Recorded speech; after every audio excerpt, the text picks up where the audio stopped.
Bom, muito boa tarde a todos e a todas. Mais uma vez eu queria agradecer aos vereadores aqui da Serra, o vereador Paulinho, presidente da Comissão de Finanças. Mais uma vez a gente está aqui para fazer uma prestação de contas, falando um pouco do desenrolar das finanças públicas. E assim, a gente faz isso a cada 3 meses, cada quadrimestre, na verdade, a gente vem aqui, e são 3 vezes ao ano, cada quadrimestre a gente vem aqui e faz uma prestação de contas. Essa desse mês é o primeiro quadrimestre. Então, são valores muito quebrados, valores que ainda vão se consolidar no decorrer do ano. Então, muitas vezes, o que aparece aqui hoje não vai ser a realidade do fechamento, porque ainda são os primeiros 4 meses que ocorreram da receita, da despesa, e a gente vai acompanhando isso no decorrer do exercício.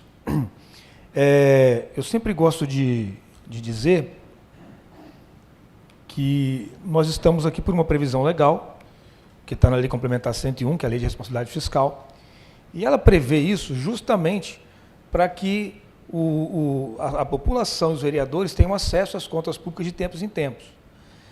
Isso é claro, em dias de hoje, que você tem o portal da transparência, que tem todos os dados, você tem acesso à internet, Tribunal de Contas. Isso hoje talvez pode parecer sim, um pouco desnecessário. Mas quando foi pensado lá no ano 2000, muitas vezes o único momento em que alguém falava de finanças públicas e mostrava números era neste momento com a Câmara de Vereadores. E por muitos e muitos anos isso foi descumprido nos municípios. Não era comum se fazer, estava na lei e não se fazia.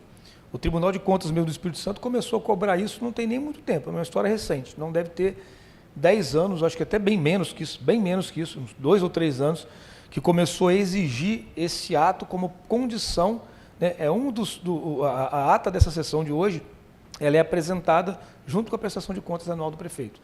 Então é realmente um ato muito simbólico e muito importante do ponto de vista de se fazer circular a informação.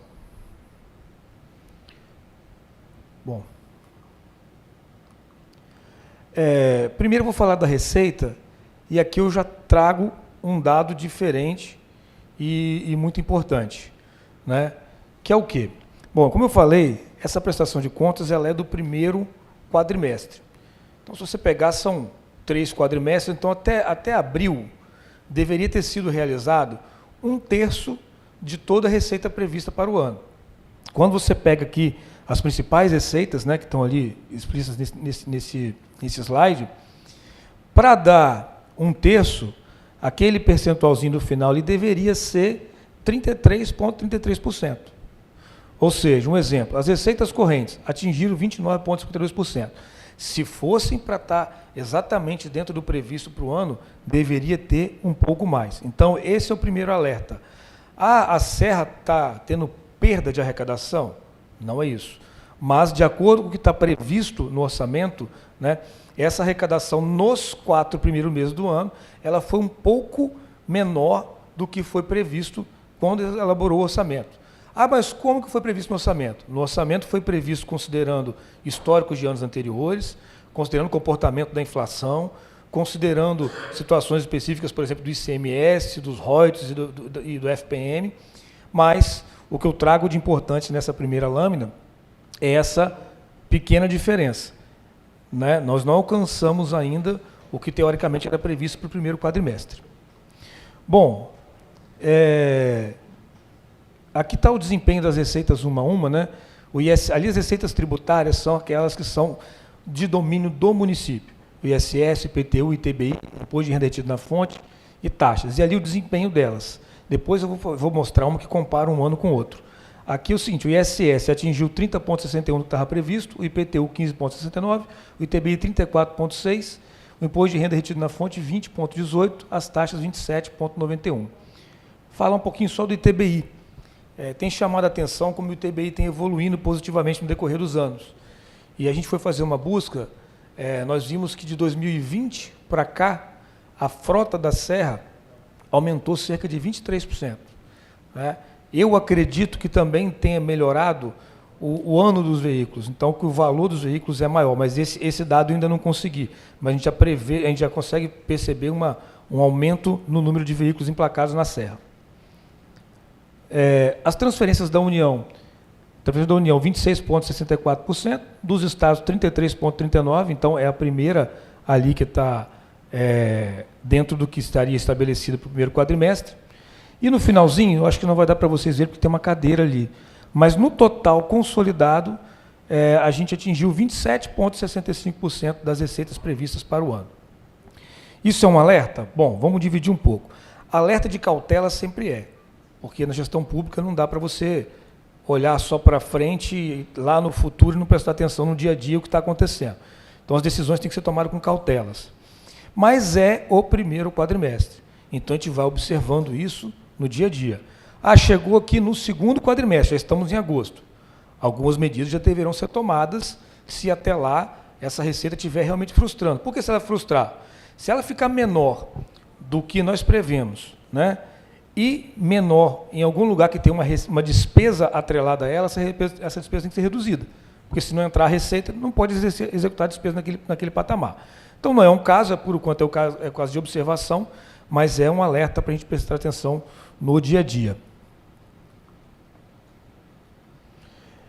Essa aí é a previsão, né, com um pequeno observação ali, né?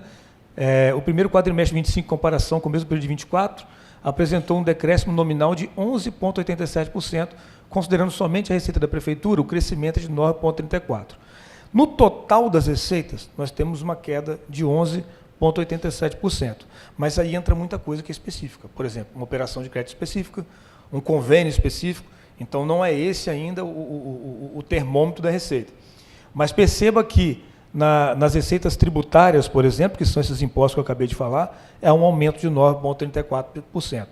É um bom aumento, mas quando você vai especificando as receitas, ele é um pouco menor, pouquinha coisa, mas um pouco menor do que a gente esperava para o período.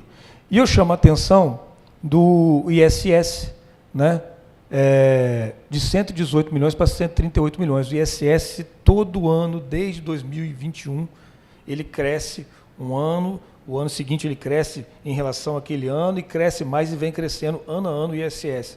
Demonstra o quê? Como é que está girando a nossa economia, como é que o setor de serviços está ficando cada vez mais forte.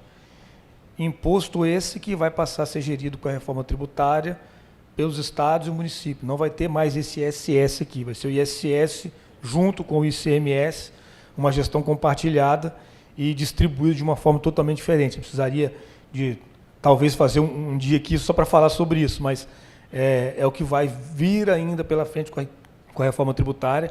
A gente não deve sentir isso fortemente ainda nesse mandato, mas é uma questão geracional para a Serra, é muito importante de se verificar. Aqui as transferências do Fundeb, eu vou destacar aqui, porque o Fundeb ele veio apresentando um crescimento ano a ano, mas esse ano um pouco menor. Tudo bem, Miriam? Um pouco menor, de 6,9% apenas. E as operações de crédito, obviamente, não teve desembolso de operação de crédito, então você vê ali a receita menor. Isso puxa para baixo também o resultado. Eu estou passando rapidinho, gente, porque se eu falar linha por linha, pode ser que fique muito cansativo, mas depois nas perguntas... Tudo bem, Michel? Depois nas perguntas vocês podem, Marcelo, tudo bem? Vocês podem ir me perguntando. Bom, aqui eu falei um pouco, né? O ISS cresceu 16,52%.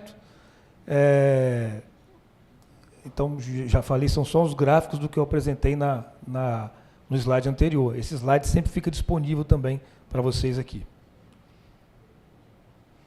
Transferências federais. A gente percebeu que o FNDE, que é uma transferência de educação, mas não estou falando de Fundeb, outras coisas que são transferidas pela educação, pelo Ministério da Educação, pelo Fundo Nacional, aumentaram 28,64% e o SUS 27,20%. Aí você percebe, não, isso é um grande aumento, mas só que no total, vejam ali, né? Dinheiro repassado do SUS em 24 até abril, 31 milhões. Repassado até abril de 25, 39 milhões. Se você parar para ver que no ano passado nós aplicamos mais de 300 milhões na saúde, 322, se eu não me recordo, né? O recurso que vem realmente de transferência do SUS, ele é muito aquém do que o município precisa para fazer girar a saúde. Então, na verdade, a saúde dos municípios ela é tocada basicamente com o recurso dos próprios municípios. O da assistência, eu sempre falo porque ele é muito pequenininho. A gente A gente vê o governo, assim, a União faz muita propaganda do social, do atendimento ao social, mas o recurso que vem para a assistência social, ele é muito pequenininho no município. Você pega um município do tamanho da Serra, receber ali R$ 1.204.000 em 4 meses para fazer assistência social. Então, sobra para o município.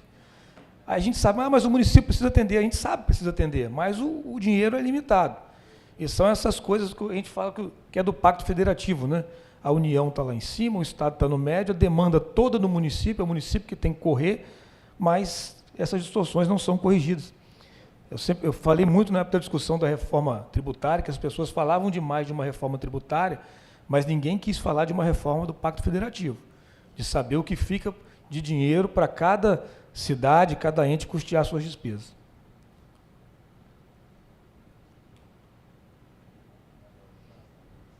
Aqui são as estaduais. Deixa eu só ver se tinha algum mais interessante aqui.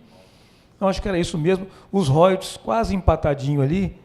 Aí aqui, ó, o ICMS, né, 240 milhões em 2024, 254 milhões e 826. Tivemos um pequeno susto no ICMS, né? Se eu não me engano, no mês de fevereiro foi bem abaixo do que a gente esperava. Ele retomou o fôlego em março, em abril ele acomodou, mas a gente até esperava um desempenho um pouquinho melhor. As conversas que nós tivemos com os colegas do Estado é que é provável que ele mantenha essa linha, ou seja, não tem expectativa de grande crescimento no ICMS também. Não posso dizer para vocês aqui o impacto, porque a economia está muito confusa, essa coisa de tarifa internacional, tem muita coisa que coloca-se que está aparecendo nessa discussão, e isso, às vezes, o investidor fica um pouco retraído, e tudo isso reflete, muitas vezes, no consumo.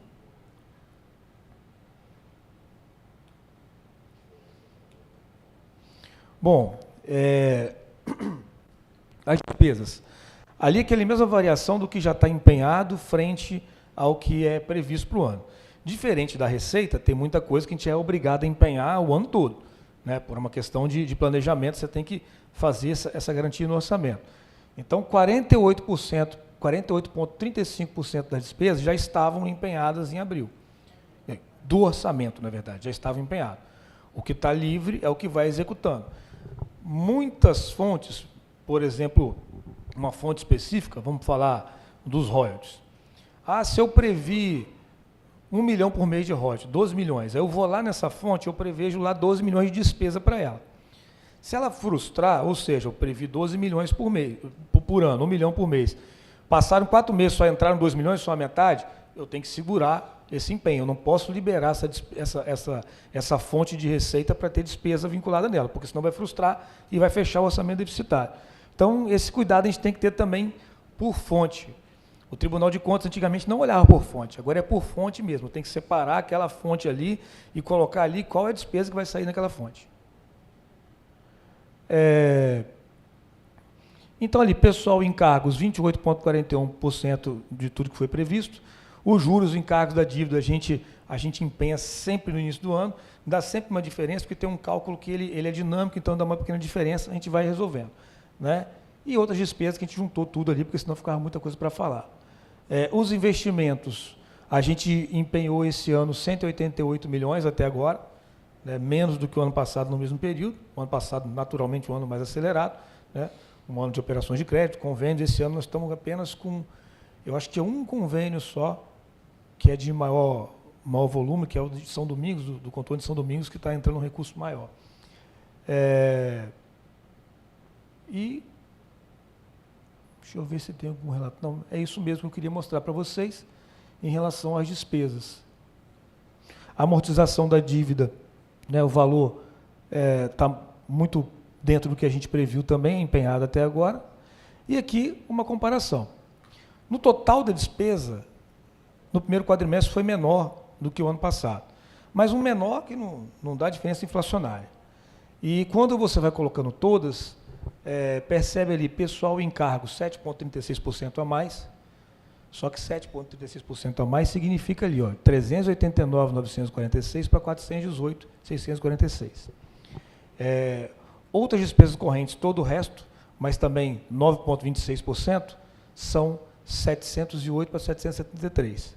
Os juros e encargos da dívida também tem um aumento, porque toda vez que faz uma operação de crédito, ainda que ela seja com carência, etc., ela tem que ser amortizada, os juros têm que ser pagos, então tudo isso tem um compromisso a ser cumprido, que um pouquinho mais à frente eu falo só de endividamento.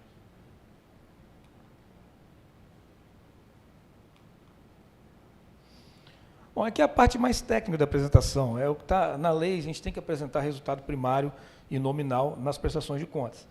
Quando a gente fixa lá, elaborando a LDO, a gente fixa lá nossas metas de resultado, a gente fixa a meta de arrecadação, meta de resultado, e a gente vai prestando contas disso para o Tribunal de Contas.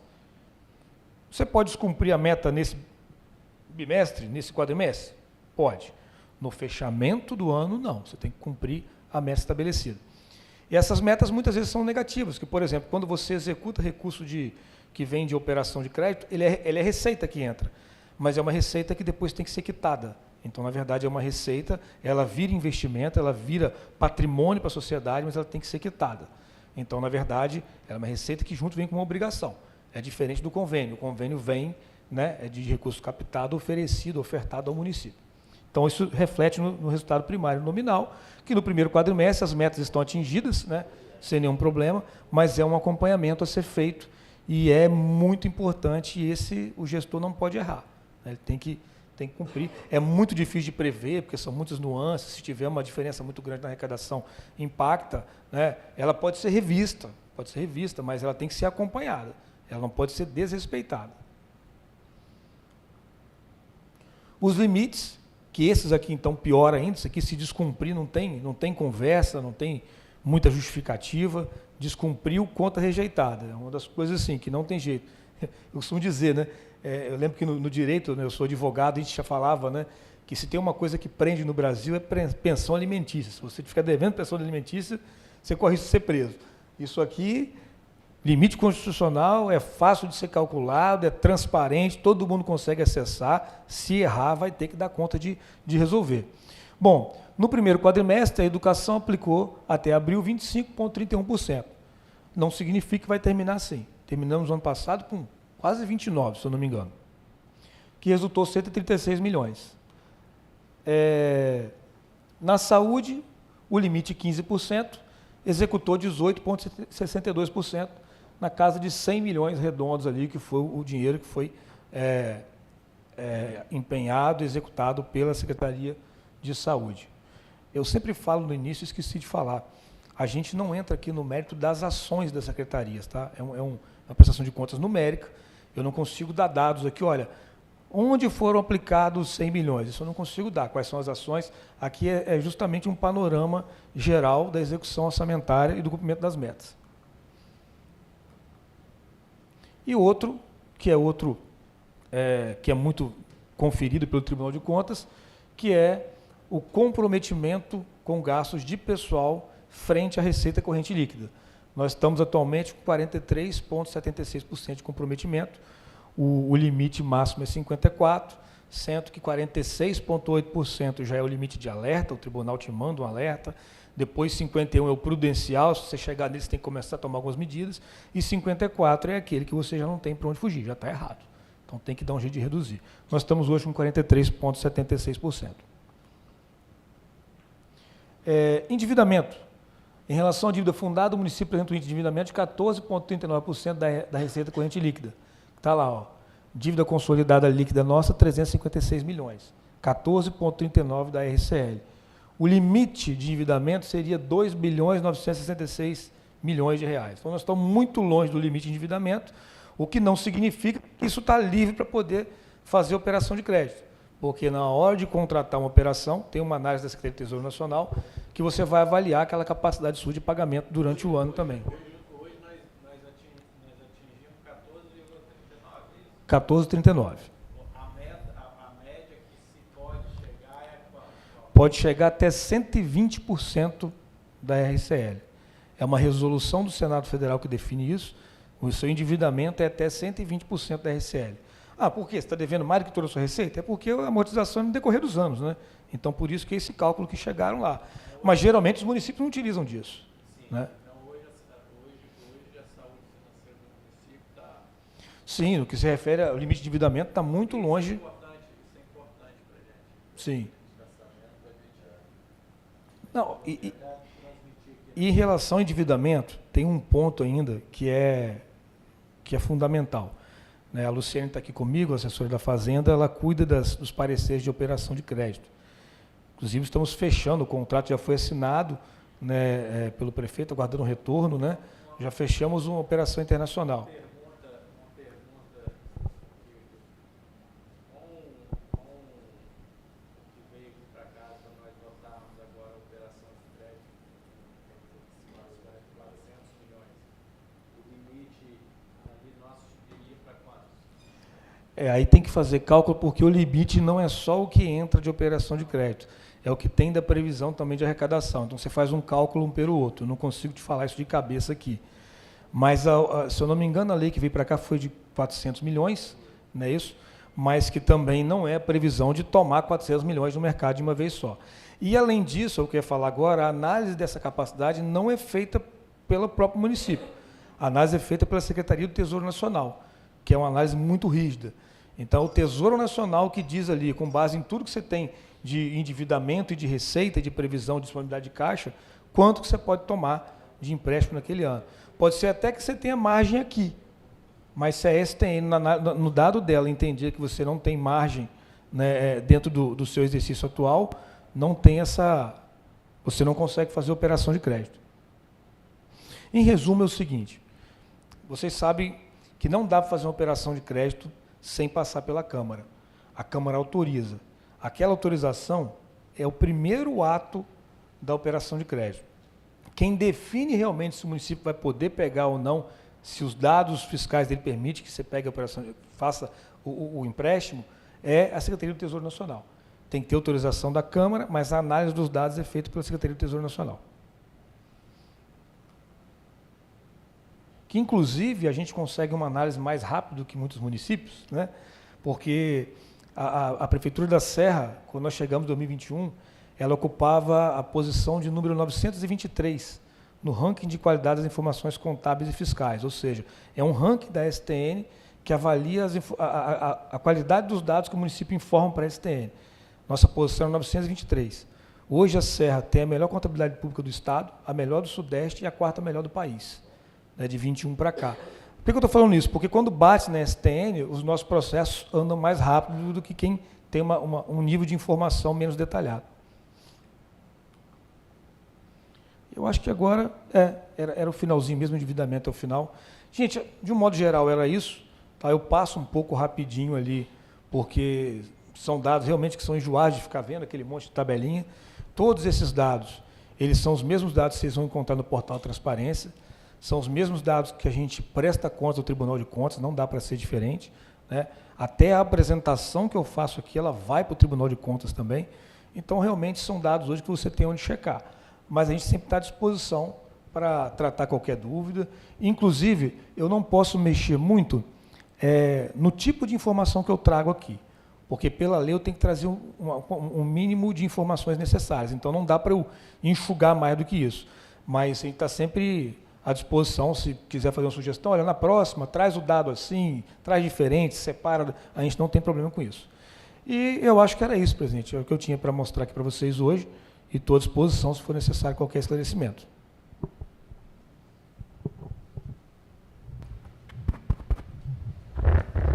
Boa tarde a todos, né? Boa tarde ao secretário, Luciene, aos vereadores que aqui estão presentes, o Wellington Alemão, o vereador que compõe também, os vereadores que compõem conosco a Comissão de Finanças, Rafael Estrela do Mar, e meu amigo também, Renato Ribeiro, e os assessores que aqui estão, também meu vereador pequeno, né? Agradecer a presença de todos e assim, só ressaltando, né, como que a Serra, a saúde financeira da Serra se encontra, né?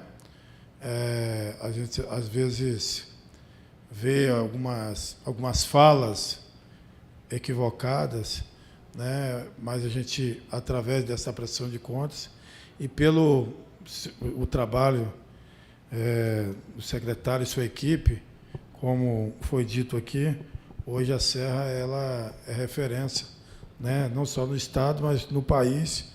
E a gente vai continuar trabalhando para que a Serra continue com essa saúde financeira cada vez mais robusta e preparada para o desenvolvimento da Serra e também cooperando para o desenvolvimento do Estado do Espírito Santo. Muito obrigado, tá bom? Obrigado, vereador. A gente que mais uma vez agradece a oportunidade de estar aqui. É um momento bom da gente poder mostrar um pouco desses dados, que são dados enjoados de ficar lendo, mas que são necessários. E o que tem que dar toada é a cautela.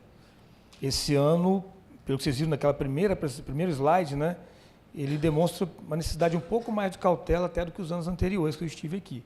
Né, a gente tem que acompanhar, nós estamos acompanhando todo dia o desenvolvimento da Receita, porque se for necessário alguma medida extraordinária, ela tem que ser tomada. O Tribunal de Contas do Espírito Santo hoje ele tem uma grande vantagem. Você alimenta ele com informações e ele te alimenta com informação de volta. Então, geralmente, ele mesmo dá para o município diversos alertas. Então, o gestor tem instrumentos para acompanhar esses alertas e tomar a medida certa na hora que precisar tomar. Boa tarde, secretário. Boa tarde, vereador. É só para recapitular, até para ficar registrado aqui na gravação. Saiu de que posição em 2021? Para qual posição agora o município da Serra? A Serra, do ranking de qualidade das informações contábeis e fiscais, era de posição número 923. Né? Atualmente, que são os dados do último ano analisado, que foi o ano passado, 2023, aliás, que foi o ranking que está valendo até hoje, a Serra tem a melhor contabilidade pública do Estado, a melhor do Sudeste e a quarta melhor do país. Ok? Mais alguma coisa? Se esse presidente, então, presidente, caminho, eu preciso encerrar, então, né, da minha parte aqui, só tenho a agradecer. Então tá, gente, muito obrigado mais uma vez, a gente está à disposição da Secretaria, tá, para qualquer assunto que vocês quiserem tratar. Falando um pouquinho de reforma tributária, se vocês quiserem, num outro momento, fazer um bate-papo sobre isso aqui, é só vocês me chamarem que a gente vem com todo prazer. Tá bom? Obrigado a todos.